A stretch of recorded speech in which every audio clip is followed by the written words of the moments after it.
Types of locking mechanisms for folding knives, an overview. Thanks for watching, guys. This is the Art of Prepping. I just wanted to do this video talking about different types of locks on folding knives. But real quickly, though, I went out in the woods earlier today. The snow is melting already. We didn't get a lot of snow, but it's very, very cold where I live. And I will tell you that there's all kinds of tracks, deer, coyote. Um, I didn't see any wolves, but it doesn't mean they're not out there. There definitely are. Bobcat, rabbit, squirrel, and so forth. And so there's a lot of activity back there.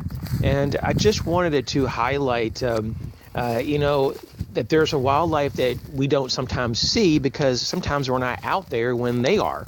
And so a lot of people say, well, there's nothing on my property that lives here. Absolutely not true, most likely. There's been so many times that I've been in the right place at the right time and seen some crazy stuff on my property. And I would have never known that that stuff was back there. So anyways, with that, though, let's go ahead and talk about locking mechanisms. The first one that I think of is probably one of the most commonly used, and it's going to be the liner lock. In the modern knife designs, the liner lock, because it's so easy to operate, I think it's really one of the most common. But at the same time, though, it just depends on the manufacturer on how good of a quality and tolerance that they make it to be more, desirable, if you will. It's not the strongest lock out there by any means, but it's functional. And I think the number 2 used lock right now is probably the lock back, also known as the back lock. Now, this is also something you would see like on a lot of buck knives, the traditional knives, but it is not as strong as the mid lock. Believe it or not, the mid lock is actually stronger than the lock back. And so you would have an example of the mid lock from like the K-Bar Dozer series. They use a mid lock.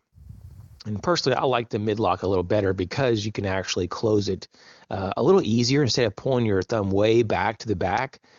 Mid lock makes a lot more sense to me. The next one would be the frame lock. Now, you do see quite a bit of this out there. You do. This is fairly common, and even on lower end knives. And the thing about the frame lock, even though it is typically stronger than the liner lock, the handle slab that is also the liner, it typically is more heavy and bulkier. And so those knives, just typically, in my experience, tend to be a little heavier in weight. Now, some of them, they use exotic materials like titanium, and you don't get like a lot of heavy weight, but, it depends on the size of the knife as well. But typically, though, for me, frame locks, I don't know. I kind of just steer clear of them, but it's not that I've never had a good one before, but that's another option. Now, the next 2 really are kind of more exotic in some sense because they're at least non-traditional in the sense of in America, at least from my circles of influence. And that's going to be the lever lock and the clasp lock. I don't have like a lot of experience with those, but they're very interesting. Those 2 would be really neat to have if you were collecting or putting together a collection of knives, user knives, or maybe just those that you can admire or trade with others, or if you just wanted to put together a collection for historical reasons. These things are really interesting. These are used in different countries for different activities, but the lever lock and clasp lock definitely are something you don't see a lot in today's culture here in America. Now, the next one would be the ring lock, also known as the collar lock. Opinel is kind of the one that I think of when I think of that lock. And that's not like very rare to find that, but it's still something that when you do like let's just say, for example, a pocket dump or ask someone, hey, empty your pockets, you won't really typically find one of those. And it's just mainly because it takes an extra step or 2 to engage the lock versus something like a liner lock or a frame lock or a lock back or a mid lock. Those are just a lot more intuitive and just quicker to deploy. But nonetheless, if you want something that's really strong, it almost makes it, into like a hybrid fixed blade, that the ring collar lock is kind of an option. The slip lock, okay, also known as slip joint. It's not really a lock, to be honest with you, but it's just a way to create more resistance, if you will. So the knife just doesn't have any type of movement, when you're not wanting it to. Now, it will move eventually if you put enough pressure on it, obviously, but the slip joint is also known in a more advanced, configuration is the spring lock, when you add an extra flat piece of steel to put more resistance against the blade. So the spring lock is kind of, in my opinion, the enhanced version of the slip joint. Now, the axis lock. This is proprietary to Benchmade. And then there's also the arc lock, which is proprietary to SOG.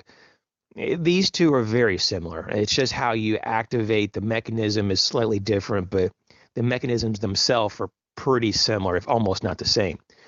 Now, these two, to me, are very strong locks. There's just no doubt about it. But it depends on your preference.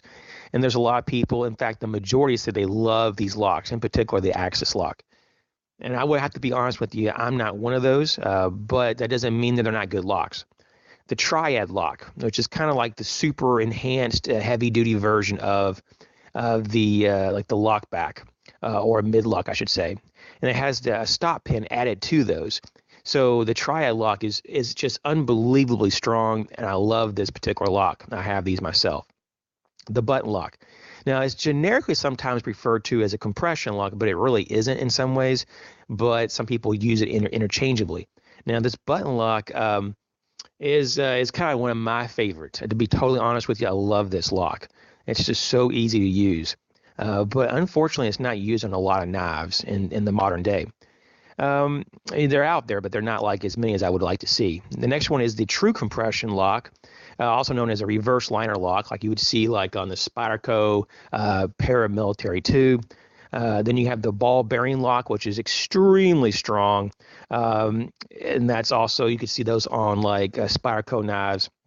The roll lock, like CRKT has, is another option, and the wood lock. Thanks for watching.